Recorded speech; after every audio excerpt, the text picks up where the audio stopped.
ನೆನಪು Mulayam Shankar S P ಆಯಿತು. ಅದ್ರ ಜೊತೆಗೆ ನಮ್ಮ ಲಾಲು ಪ್ರಸಾದ್ ಯಾದವ್ರದ್ದು ಆರ್ ಜೆ ಡಿ ಆಯಿತು.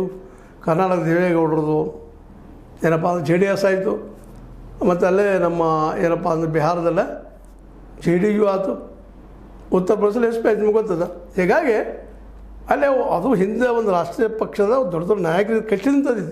ಅದು ಇಲ್ಲಿ ಇದಿಲ್ಲ. ಇಲ್ಲಿ ದೇವೇಗೌಡರು ದೊಡ್ಡ ರಾಷ್ಟ್ರೀಯ ಪಕ್ಷದ ರಾಷ್ಟ್ರೀಯ ರಾಜಕಾರಣದ ವ್ಯಕ್ತಿ ಆಗಿದ್ದರು. ಜೆ ಡಿ ಎಸ್ನಲ್ಲಿ ಒಳ್ಳೆಯ ನಾಯಕರು ಇದ್ರಲ್ಲೇ.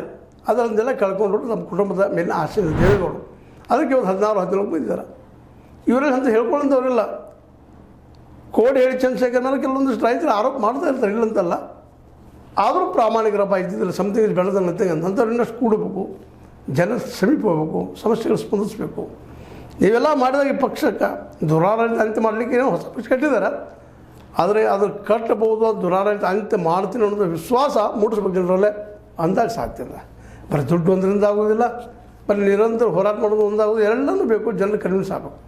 ಅದನ್ನು ಮಾಡೋದಕ್ಕೆ ಏನು ಮಾಡ್ತಾರೆ ಇವರು? ಹೊಸ ಒಂದು ಹೋರಾಟಕ್ಕೆ ಹೊಸ ರೂಪನೇ ಕೊಡ್ಬೋದು. ನೋಡೋಣ ಮುಂದೆ ಏನಾಗ್ತದೆ. ಆದರೂ ಒಂದು ಹೊಸ ಪಕ್ಷ ಹುಟ್ಟಾಕೋದಕ್ಕೆ ಸೇಮ್ ಇಬ್ರಾಹಿಮ್ರು ಜೊತೆಗೆ ಕೋಡಿ ಹೇಳಿ ಚಂದ್ರಶೇಖರ್ ಅವರು ಕೊಟ್ಟು ಪ್ರಯತ್ನ ಮಾಡ್ತಾರೆ. ಮಾಡ್ತಾಯಿದ್ದಾರೆ. ಇವತ್ತಂದರೆ ಅನಿವಾರ್ಯ ಒಂದು ಪಕ್ಷ ಬೇಕಾಗಿದೆ ಜನಕ್ಕೆ. ಈ 3 ಪಕ್ಷ ಬಿಟ್ಟು ಹೊಸದು ಬೇಕಾಗಿದೆ. ಅದು ಸದುಪಯೋಗ ಮಾಡ್ಕೊಳ್ಳೋಂಥ ಶಕ್ತಿ ಇದಕ್ಕೆ ಅದನ ಅನ್ನೋದು ಇವತ್ತು ಪ್ರಶ್ನೆ ಅದ.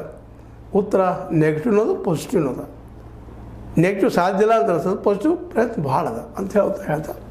ಈ ಹೊಸ ಪಕ್ಷ ನಿಜವಾಗಿಯೂ ಕರ್ನಾಟಕ ನಗರ ನಿರ್ಮಾಣ ಮಾಡಲಿ, ಭ್ರಷ್ಟಾಚಾರ ರಹಿತ ಮಾಡಲಿ, ಎಲ್ಲರಿಗೂ ಉದ್ಯೋಗ ಸಿಗುವಂಥ ಆಶ್ವಾಸನೆ ಎಲ್ಲರೂ ಮೂಡಿಸಲಿ, ರೈತರಿಗೆ ಮಾರ್ಕೆಟ್ ಕೊಡುವಂಥದ್ದಾಗಲಿ ಕೊಡಿಸುವಂಥದ್ದಾಗಲಿ ಎಲ್ಲ ದಿಶೆಯಲ್ಲಿ ಹೋರಾಟ ಮಾಡಿ ಜನಮನ ಮುಟ್ಟಲಿ ಎನ್ನುವಂಥ ಆಶಯದಿಂದ ಈ ಹೊಸ ಪಕ್ಷಕ್ಕೆ ಸ್ವಾಗತ ಕೊಡ್ತಾ ನನ್ನ ಮಾತು ಮುಗಿಸ್ತಾ ಇದ್ದೀನಿ. ಇದು ನಿಮ್ಮ ಲೈಕ್ ಆಗಿರ್ಬೋದು.